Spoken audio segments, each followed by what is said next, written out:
यहां पे सबसे बड़ा मुद्दा प्याज के दाम का हैगा। नेशनल मीडिया में आपने इसके बारे में कोई डिस्कशन देखी? नहीं दिख सकता। सबसे बड़े मुद्दे किसान के मुद्दे, बेरोजगारी, महंगाई, अग्निवीर। मैं 4000 किलोमीटर कन्याकुमारी से कश्मीर चला और 6000 किलोमीटर मणिपुर से महाराष्ट्र तक, और लाखों लोगों से मिला हूं और हजारों से मैंने बात की। देश में 2-3 मुद्दे हैं। सबसे बड़ा बेरोजगारी, दूसरा महंगाई, तीसरा भागीदारी। हिंदुस्तान का धन किसको मिलता है, कौन से वर्ग को मिलता है, किसानों की समस्या, ये मुद्दे हैं। मगर अगर आप टीवी देखें, मीडिया में देखें, इन मुद्दों के बारे में आपको कोई डिस्कशन नहीं दिखेगा। टीवी पे कभी नहीं दिख सकता। बॉलीवुड की बात होगी, मोदी जी को 24 घंटा दिखाएंगे, कभी वो समुद्र के नीचे चले जाएंगे, टीवी कैमरा उनके साथ नीचे समुद्र के नीचे जाएगा, उनको दिखाएगा समुद्र के नीचे पूजा हो रही है। फिर उसके बाद झट से वो सी प्लेन में उड़ेंगे, हवाई जहाज में जाएंगे, वहां भी मीडिया उनके पीछे जाएगा। फिर चाइना के बॉर्डर पे चले जाएंगे, वहां मीडिया जाएगा। फिर पाकिस्तान की बात होगी, कोविड आएगा तो फिर थाली बजवाएंगे, सबको एक साथ नचाएंगे। कोविड फैलता जा रहा है। प्रधानमंत्री हिंदुस्तान की जनता से कह रहे हैं मिलकर थाली बजाओ, और मीडिया उसको 24 घंटे चला रहा है। तो मीडिया का काम देश के जो युवा हैं, देश की जो जनता है, उसका ध्यान इधर उधर करने का है। किसके लिए करते हैं? हिंदुस्तान के 20-25 सबसे बड़े अरबपतियों के लिए। 10 साल में नरेंद्र मोदी जी की सरकार ने आपका कितना कर्जा माफ किया है? 1 रुपया माफ किया आपका?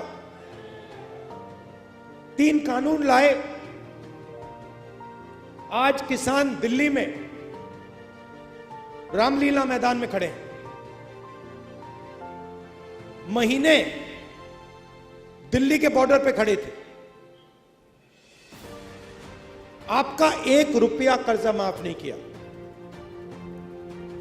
और हिंदुस्तान के सबसे बड़े अरबपतियों का 16 लाख करोड़ रुपया माफ किया है। नहीं, मगर आप जानते हो 16 लाख करोड़ रुपए कितना होता है?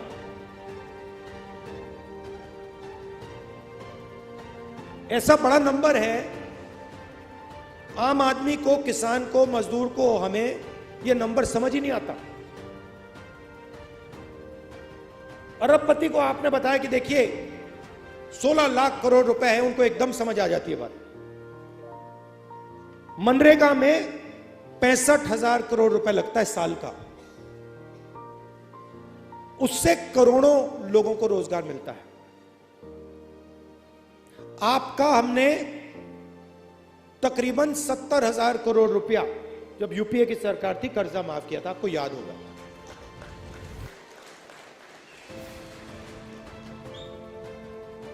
$16 लाख करोड़ का मतलब 24 साल का मनरेगा। मतलब 24 बार अगर हम आपका कर्जा माफ करें, उतना कर्जा नरेंद्र मोदी जी ने 20-25 लोगों का माफ किया है। आपका एक बार हमने किया, बीजेपी ने एक बार नहीं किया। और जितना आपका माफ हुआ था, अगर आप उसको 24 बार करें, उतना नरेंद्र मोदी जी ने 20-25 लोगों का माफ किया है।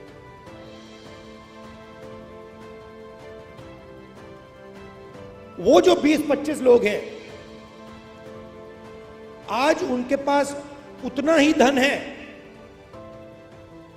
जितना हिंदुस्तान के 70 करोड़ लोगों के हाथ में है। एक तरफ 22 लोग, एक तरफ 70 करोड़ लोग। 70 करोड़ लोग कौन हैं? किसान हैं, मजदूर हैं, बेरोजगार युवा हैं। जितना पैसा आपको दिया जाता है, जितना पैसा आपके हाथ में है, उतना ही पैसा 22 लोगों के हाथ में है। और पिछले 10 साल में नरेंद्र मोदी जी ने 16 लाख करोड़ रुपया, मतलब 24 बार जो हमने आपके लिए किया था, 24 बार उन्होंने 20-25 लोगों के लिए किया है। अब आपको एक तरफ से नहीं घेरा जाता है। तो अगर मैं ये कहूं कि एक दवाई से आपका काम बन जाएगा, वो गलत है। आपको चारों ओरों से घेरा जाता है। आपको सही दाम नहीं दिया जाता, नुकसान होता है तो बीमा का पैसा नहीं दिया जाता, जीएसटी लगा दी, कर्जा माफ नहीं होता। तो अगर मैं यहां कहूं कि भैया हम आपके लिए एक काम करेंगे और आपकी समस्या हल हो जाएगी, वो गलत होगा। अगर आपको चारों ओर से घेरा जा रहा है, तो दवाई भी चारों ओर से लगानी पड़ेगी। तो दवाई क्या है? और यह भी शुरुआत है। सबसे पहले अगर हिंदुस्तान के सबसे अमीर लोगों का कर्जा माफ हो सकता है, पैसा आपका है, जितनी जीएसटी आप देते हो उतनी जीएसटी अदानी देते हैं। आपने ये शर्ट खरीदी, 1000 रुपए के लिए आपने खरीदी, 18% आप दोगे, वही अदानी देगा। उसने 1000 रुपए की शर्ट खरीदी, उतनी ही जीएसटी देगा। हिंदुस्तान की सरकार का पैसा कहां से आता है? जीएसटी से आता है। सबसे ज्यादा कौन देता है? किसान देता है, मजदूर देता है, छोटा दुकानदार देता है, बेरोजगार युवा देता है। तो अगर 16 लाख करोड़ रुपए उनका कर्जा माफ हो सकता है, तो आपका भी कर्जा माफ होगा। या तो आप उनका मत कीजिए, या सरकार को कहना चाहिए, देखिए अगर किसान का कर्जा माफ नहीं होता है तो अरबपतियों का भी नहीं होगा। मगर अगर अरबपतियों का 24 साल का कर्जा माफ, आपका 24 साल का कर्जा माफ किया जा सकता है, तो आपका भी होगा। तो पहली दवाई यह है। दूसरी दवाई जो यहां आप जानते हो, किसान को सही दाम नहीं मिलता, किसी भी स्टेट में नहीं मिलता। बीजेपी ने कहा कि कानूनी एमएसपी लागू नहीं की जा सकती। बिल्कुल की जा सकती है। हमने अपने मैनिफेस्टो में साफ लिख दिया है कि कानूनी एमएसपी लागू की जाएगी और स्वामीनाथन रिपोर्ट के मुताबिक की जाएगी। दूसरी दवाई ये तीसरी दवाई, फसल बीमा योजना जो बनाया है उससे आपको नुकसान होता है।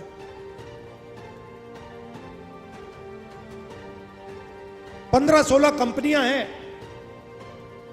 उनको सरकार बीमा योजना का पैसा देती है। आप लिस्ट चाहते हो, मैं आपको लिस्ट दे दूंगा। आपका नुकसान होता है, आंधी आती है, तूफान आता है, बारिश आती है, पानी गिरता है, नुकसान होता है।